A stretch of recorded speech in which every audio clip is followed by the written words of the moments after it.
The ripples disturbed the serene surface of Lakeview Park's central pond as Lena Jacobs watched her limited edition smartphone sink into the murky depths. A sickening feeling washing over her as 3 months of unsaved business negotiations disappeared beneath the water. No, no, no. Lena gasped, clutching the arm of her assistant, Tara, who looked equally horrified. That phone has the entire Mendoza contract on it, and it's not backed up. Lena's designer heels dug into the soft grass as she paced the lakeside. Her tailored charcoal suit a stark contrast to the casual weekend visitors enjoying their Saturday at the park. At 34, Lena had fought her way to become CEO of Jacobs Innovation, a tech company her father had started in his garage, and she had transformed into a Fortune 500 company after his death 5 years ago. Miss Jacobs, we can call a professional diver, Tara suggested, already on her own phone looking for emergency services. That'll take hours. The presentation is on Monday and I'll lose everything. Lena ran her hand through her short, dark hair, her mind racing through scenarios, each worse than the last. From the playground nearby, Wade Keller looked up from where he'd been helping his 7-year-old daughter, Emma, tie her shoelaces. He noticed the commotion by the lake, a woman in an expensive suit looking distressed, while another woman frantically made calls. "Stay here on the bench, sweetheart, okay? I need to check something," Wade told Emma, pointing to the bench where their modest picnic lunch was laid out. "But Dad, you promised we'd go on the swings next," Emma protested, her pigtails bouncing as she looked up at him with big brown eyes so much like her mother's had been. "5 minutes, Em, I promise. Just eat your sandwich and I'll be right back," Wade replied, his voice gentle but firm. At 36, Wade had spent the last 3 years raising Emma alone after his wife's battle with cancer ended. Working as a high school swimming coach didn't pay much, but it gave him the flexibility to be there for his daughter. Wade approached the lakeside, catching fragments of the women's conversation about a phone and important documents. "Excuse me," he said as he reached them. "I couldn't help overhearing. Did you lose something in the water?" Lena turned to him, taking in his faded jeans and simple gray t-shirt with the logo of Westridge High School partially obscured by wear. Not typically the kind of man she'd speak to in her daily life of board meetings and executive lunches. "My phone," she said tersely. "It has irreplaceable data on it." Wade glanced at the lake, judging the depth. It couldn't be more than 12 feet deep at this point. "I could get it for you," he offered. "I'm a swimming coach. Used to compete in college." Lena raised an eyebrow, skepticism evident in her expression. "It's at the bottom of a muddy lake. I've retrieved plenty of things from pool bottoms, keys, jewelry, even phones," Wade shrugged. "Worth a shot, isn't it?" Lena exchanged glances with Tara, who gave a small nod. "What would you charge?" Lena asked, already reaching for her wallet. Wade shook his head. "No charge, just doing a good deed." He glanced back to ensure Emma was still on the bench. She waved and he waved back. "Just keep an eye on my daughter for a minute, if you don't mind." Without waiting for an answer, Wade pulled his t-shirt over his head, revealing a lean, muscular torso that spoke of regular exercise despite his modest circumstances. Lena found herself staring for a moment before quickly looking away. "Can you show me approximately where it fell?" Wade asked, kicking off his sneakers. Lena pointed to a spot about 10 feet from the shore. "Right there. It's a black smartphone with a blue case." Wade nodded and waded in, the cool water rising up his legs. When it reached his waist, he took a deep breath and dove under the surface. Lena watched the water ripple where he disappeared, suddenly aware of the small girl who had wandered over to stand beside her. "That's my dad," Emma said proudly. "He's really good at swimming. He teaches big kids at the high school." Lena looked down at the child, surprised by her confident approach. "Oh, hello. Yes, your dad is helping me find my phone. He always helps people," Emma stated matter-of-factly, as if this was a fundamental truth of the universe. "My mom said he's got a heart bigger than his brain sometimes." Her small face clouded momentarily before brightening again. "I'm Emma. I'm 7 3/4. Nice to meet you, Emma. I'm Lena." She found herself smiling despite her stress. Wade surfaced, taking a gulp of air before diving again. On his third attempt, he emerged with a triumphant grin, and Lena's phone held high above the water. "Got it," he called, wading back to shore, water streaming from his hair and down his face. Lena's relief was so profound she nearly hugged him as he handed her the dripping device. "Thank you. You have no idea how important this is. Put it in rice as soon as possible," Wade advised, grabbing his t-shirt and using it to dry his hair, leaving his chest exposed. "It might still work if you're lucky." "Dad, you're all wet," Emma giggled, handing him the small towel they'd brought for her swim lessons later that day. "Thanks, Pumpkin." He ruffled her hair affectionately before addressing Lena again. "Hope it saves your day." Lena, still clutching the phone, felt an unexpected warmth watching the interaction between father and daughter. "You really saved me. At least let me reimburse you for your trouble." Wade held up a hand. "Seriously, it's fine. Happy to help." He turned to Emma. "Ready for those swings now?" "Yes." Emma bounced excitedly. As they turned to leave, Lena found herself calling after them, "Wait." When Wade looked back, she hurriedly added, "Let me at least buy you both lunch or something. Please, I insist." Wade hesitated, glancing at his daughter. "We actually brought our lunch, but thanks." "Another time then," Lena said, surprising herself with her persistence. "Perhaps I could get your number, in case the phone doesn't work and I need to thank you properly." A slight smile tugged at Wade's lips. "Sure." He recited his number, which Tara dutifully noted in her phone. As Wade and Emma walked away, Lena found herself watching them longer than necessary. "Miss Jacobs," Tara's voice broke her reverie. "Should we head back to the office to try saving the data?" "Yes," Lena murmured, turning away from the sight of Wade pushing his daughter on the swings, his wet jeans darkening the playground sand. "Let's go." 3 days later, Wade's phone rang while he was grading swimming technique papers in the small living room of the 2-bedroom apartment he shared with Emma. He didn't recognize the number. "Hello. Hi, is this Wade? Wade Keller." The woman's voice was polished, professional, but with a hint of uncertainty. "Yes, this is Wade. This is Lena Jacobs. From the lake, you saved my phone on Saturday." Wade sat up straighter, setting aside his papers. "Oh, hello. Did the rice trick work?" "It did, actually." "You saved not just my phone, but a multi-million-dollar contract. I can't thank you enough," Wade chuckled. "Glad I could help. Is that why you're calling?" There was a brief pause. "Partially. I was wondering if I could take you and Emma to dinner as a proper thank you. I know you declined lunch that day, but I'd really like to express my gratitude." Wade hesitated. He wasn't in the habit of accepting charity, even disguised as gratitude. But something in Lena's voice sounded genuine, and Emma had been asking about the pretty lady with the important phone ever since. "That's really not necessary," he began. "Please," Lena interrupted. "I insist, nothing fancy if that makes you uncomfortable. Maybe pizza. Kids like pizza, right?" Wade smiled despite himself. "Emma would eat pizza every meal if I let her." He glanced at the calendar on the wall, where Emma's activities and his work schedule were carefully organized. "We could do Thursday evening if that works for you." "Thursday is perfect, 6 p.m. They arranged to meet at a family-friendly pizzeria not far from Wade's apartment. After hanging up, Wade stared at his phone, wondering why he felt so nervous about a simple thank you dinner. Thursday arrived, and Wade found himself spending extra time getting ready. He chose his newest jeans and a button-down shirt that his sister-in-law had given him last Christmas, still with the tags on because he rarely had occasions to wear it. "Are we going somewhere special, Daddy?" Emma asked, watching him from his bedroom doorway. "Remember the lady whose phone I got from the lake? She wants to thank us by buying us pizza." Emma's eyes widened. "The pretty lady. Yay, can I wear my butterfly dress?" "Sure, Pumpkin." 20 minutes later, Wade held Emma's hand as they entered Gino's pizzeria. He spotted Lena immediately, sitting at a corner booth. She looked different from the park, more relaxed in dark jeans and a simple cream blouse, her short hair framing her face in soft waves rather than the severe style she'd worn before. "There she is," Emma whispered loudly, already pulling him toward the table. Lena looked up and smiled, standing as they approached. "Hello again, thanks for coming."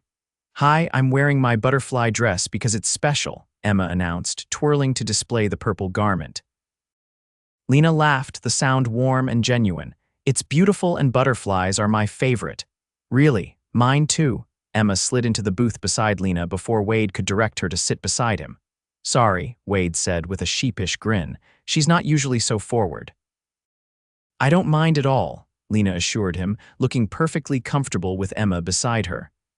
I ordered some garlic knots to start. I hope that's okay.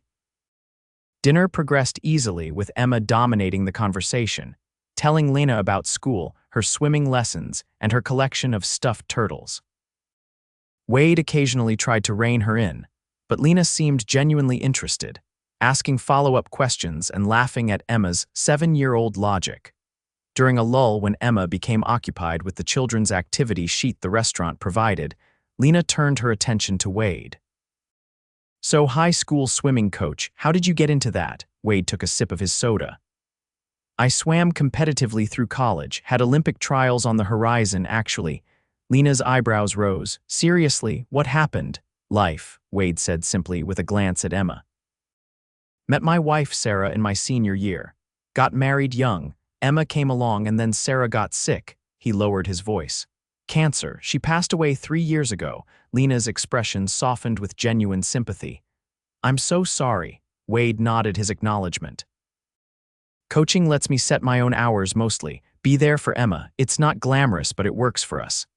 That's admirable, Lena said softly, putting family first. What about you? Emma and I looked you up, you know. Wade's eyes held a hint of amusement. CEO of Jacobs Innovation.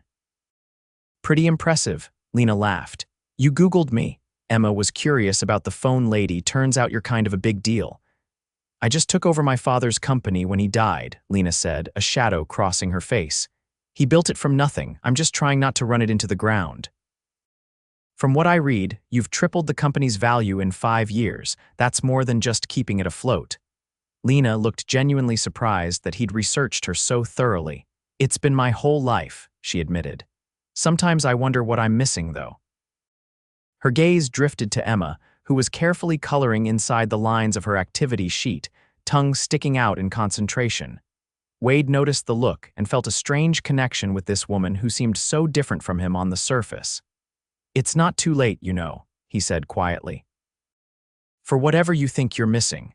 Lena met his eyes, something unspoken passing between them. The moment was broken when Emma held up her completed artwork. Look, I drew us at the lake. That's you diving, Dad, and that's Lena being worried, and that's me eating my sandwich. They both laughed, the tension dissolving as they admired Emma's creative interpretation of their meeting. As the evening came to a close, Wade found himself reluctant to end it. Apparently, Lena felt the same. There's an outdoor movie in Centennial Park tomorrow night, she mentioned as they stood outside the restaurant. Family friendly. I was thinking of going if you two might want to join me. Wade looked down at Emma, who was bouncing on her toes with obvious excitement. Can we, Dad, please? Well, Wade pretended to consider it seriously. I suppose we could. The smile that lit up Lena's face made his heart skip a beat. Great, I'll text you the details. As they walked to the bus stop, Emma slipped her hand into Wade's. I like her, Dad. She smells like cookies and doesn't talk to me like I'm a baby. Wade squeezed his daughter's hand. I like her too, Em. Over the next few weeks, Lena began fitting herself into their lives with a natural ease that surprised Wade. Movie night led to a Saturday at the Science Museum, which led to Lena joining them for Emma's swimming lesson, which led to Lena helping Emma with a school project on renewable energy. For her part, Lena found herself increasingly drawn to their simple, love-filled life. She started leaving work at reasonable hours, delegating tasks she would have previously handled herself, all to spend more time with Wade and Emma. One evening, after Emma had gone to bed, Lena and Wade sat on his small balcony, sharing a bottle of wine. You've changed my perspective on a lot of things, Lena admitted, looking out at the modest view of the city lights. I used to think success was measured by stock prices and quarterly reports. Wade studied her profile in the dim light. And now I think maybe it's measured by how much you look forward to tomorrow. She turned to face him. I've been looking forward to every tomorrow since I met you too. Wade set down his wine glass and reached for her hand. I've been wanting to do this for weeks, he murmured, leaning in slowly to give her time to pull away. She didn't. Their first kiss was gentle, a question and an answer all at once. When they parted, Lena's eyes remained closed for a moment, a smile playing on her lips. "Worth waiting for," she whispered. As summer turned to fall, their relationship deepened. Wade found Lena fitting seamlessly into their routines: movie nights, homework help, Sunday breakfasts. Emma adored her, often asking when Lena would visit next even as she was leaving.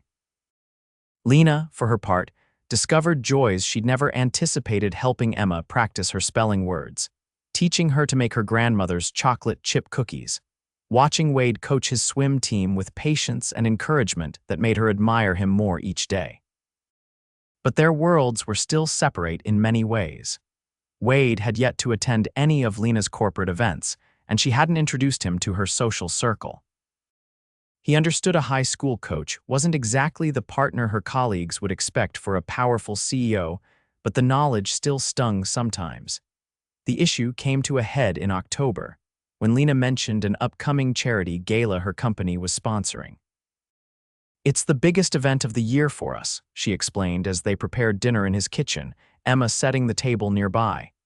"Everyone who's anyone in the tech industry will be there," Wade nodded, stirring the spaghetti sauce.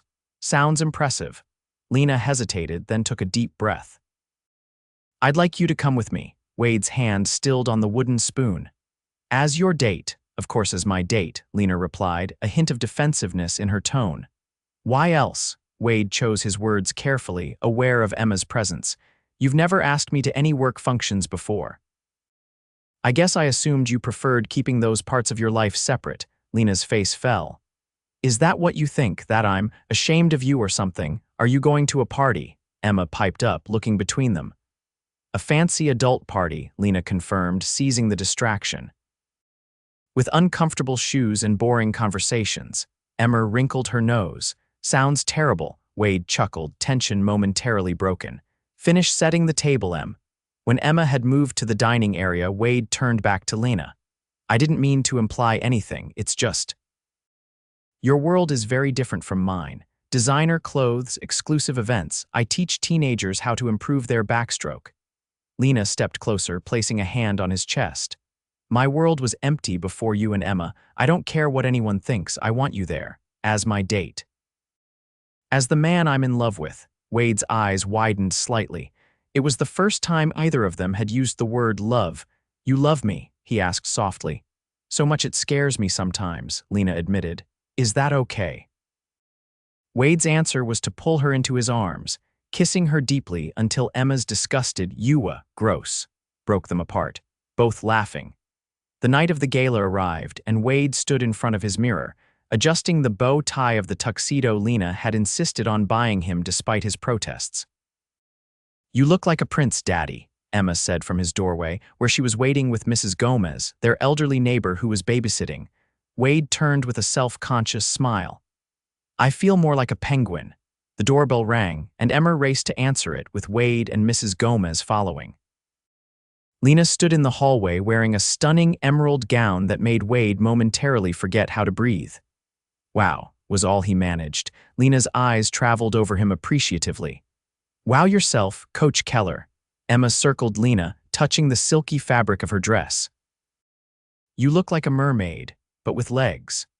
They all laughed, and after final instructions to Mrs. Gomez and kisses goodnight for Emma, Wade and Lena departed for the gala in the sleek car that had brought Lena to his apartment. Wade grew quieter as they approached the venue, an elegant hotel in the heart of downtown. Lena noticed his tension and squeezed his hand. "They're just people," she assured him. "Mostly boring ones who care too much about stock options and not enough about what actually matters."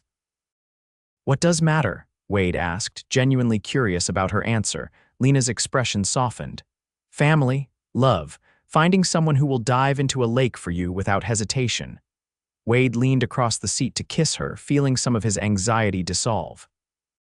The gala was as opulent as Wade had imagined, with champagne flowing and conversations centered around mergers, acquisitions, and technological innovations. To his surprise, Lena kept him firmly by her side, introducing him to everyone from board members to rival CEOs with obvious pride. "This is Wade Keller," she would say, her hand on his arm. "He's the reason our Mendoza contract succeeded, literally dove in to save it."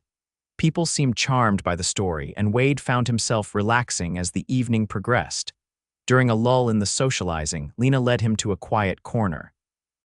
"See, not so terrible," she said, straightening his bow tie with an affectionate touch.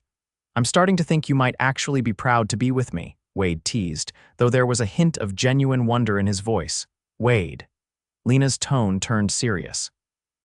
"When I was growing up, my father always told me success meant climbing to the top.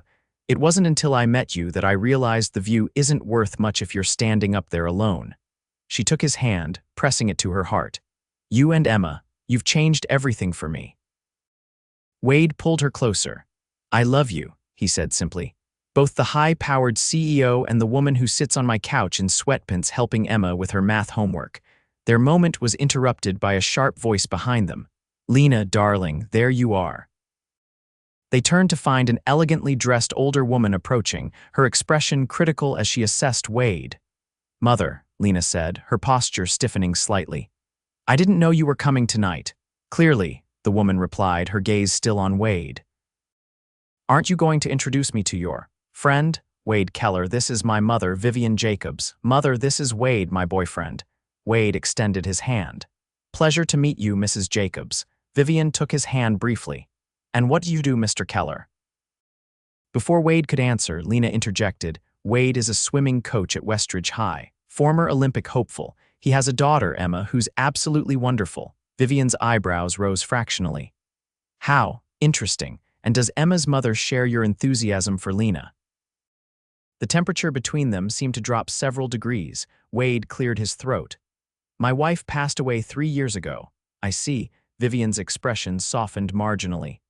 "I'm sorry for your loss." An awkward silence fell, broken when a waiter passed with champagne. Vivian plucked a glass from his tray. "Well, I should continue mingling. Lena, don't forget the board meeting Tuesday, 9 sharp." With a pointed look at Wade, she added, "Lovely to meet you, Mr. Keller." As she walked away, Lena let out a long breath. "I'm sorry about that." Wade squeezed her hand. "Don't apologize. I knew your mother would be a tough sell. We come from different worlds." "No," Lena said firmly. "We don't, not anymore. We're building our own world, and I don't care if my mother or anyone else approves." The conviction in her voice warmed Wade's heart, but he knew Vivian's reaction was likely just the beginning of the challenges they would face.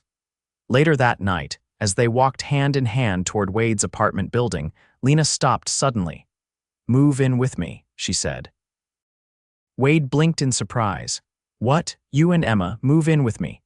"My place is bigger, closer to Emma's school, and has that park she loves nearby." Wade hesitated. "Lena, that's a huge step, and your place is, well, it's yours, filled with expensive things that aren't exactly child-friendly."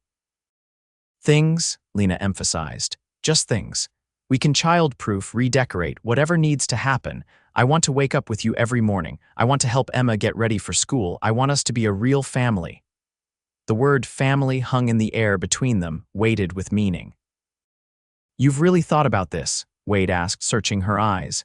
"Every day for weeks," Lena admitted. "I've never been more certain of anything." Wade pulled her close, resting his forehead against hers. "Let me talk to Emma, make sure she's comfortable with the idea." "She's been through so much change already," Lena nodded. "Of course, we need to make sure she feels secure." To Wade's surprise, Emma was enthusiastic about the prospect when he broached it the next morning over pancakes. "Lena's house has a garden, and she said I could have my own bathroom." Emma bounced in her seat. "Can we, Dad, please? You'd be okay leaving this place?" Wade asked carefully. "We have a lot of memories here with Mom." Emma's excitement dimmed slightly. "Mom's not in the apartment, Dad. She's in our hearts. That's what you always say." Wade smiled, marveling at his daughter's wisdom. "You're right, Pumpkin. That's exactly right." The process of moving in together over the next month brought expected challenges combining households, establishing new routines, navigating the occasional clash of parenting styles when Lena was more inclined to indulge Emma than Wade thought wise. But the joy far outweighed the difficulties. Wade found himself falling deeper in love with Lena as he witnessed her seamless integration into their family life. She rearranged her schedule to attend Emma's school events, learned to cook Wade's favorite meals with varying success, and transformed her sleek modern home into a warm space filled with family photos and Emma's artwork. One evening in December, as they decorated a Christmas tree in what was now truly their shared living room, Wade watched Lena lift Emma to place the star on top. Their laughter filled the room, and Wade felt his heart expand with love for them both. Later, after Emma had gone to bed, Wade found Lena on the balcony overlooking the city lights, wrapped in a thick blanket against the winter chill. "Penny for your thoughts," he said, joining her under the blanket. Lena leaned into him. "I was just thinking about how quickly life can change. 6 months ago, I was working 16-hour days, eating takeout at my desk, convinced that was what success looked like. And now I know better." She turned in his arms to face him. "Success is this, us, the family we're building." Wade kissed her softly. "I have something for you," he said, reaching into his pocket. I was going to wait until Christmas, but he pulled out a small velvet box and Lena's eyes widened. "Wade." He opened the box to reveal a ring not ostentatious but elegant and clearly chosen with care. "I know it hasn't been that long, but when you know. I want to spend my life with you, Lena. I want us to be a family officially." Tears filled Lena's eyes as she looked from the ring to Wade's hopeful face. "Are you sure?" "I come with a lot of baggage, demanding career, intimidating mother, public scrutiny. And I come with a 7-year-old who never stops talking and leaves her toys everywhere," Wade countered with a smile. "We all have baggage. The question is whether we want to carry it together." Lena's answer was to kiss him deeply before holding out her trembling left hand. "Yes, 1,000 times yes." As Wade slipped the ring onto her finger, Lena whispered, "Thank goodness I dropped that phone in the lake." Wade laughed softly. "Best dive of my life." In the spring, they married in a simple ceremony in Lakeview Park, at the exact spot where they first met. Emma served as flower girl, scattering petals with exuberant glee before taking her place beside them during the vows. Even Vivian attended, having gradually warmed to Wade after seeing how happy her daughter had become. Under a perfect blue sky, beside the lake that had brought them together, Wade and Lena promised to build a life filled with love, understanding, and partnership, a promise they had already begun to fulfill. 2 years later, they returned to that same spot, this time with Emma holding the hand of her 1-year-old brother, William, named after Wade's father. As the children fed ducks at the water's edge, Wade wrapped his arms around his wife from behind, his hands resting on the slight swell of her stomach where their third child was growing. "Happy," he murmured against her hair. Lena turned in his embrace, her eyes reflecting the contentment that had become her constant companion. "Beyond words," she replied, standing on tiptoe to kiss the man who had not only dived for her phone but straight into her heart, changing everything. From a dropped phone to a blended family, their journey had been unexpected but perfect, just like the ripples on a lake, expanding outward to touch every aspect of their lives with joy, purpose, and an enduring love that had begun with one selfless dive.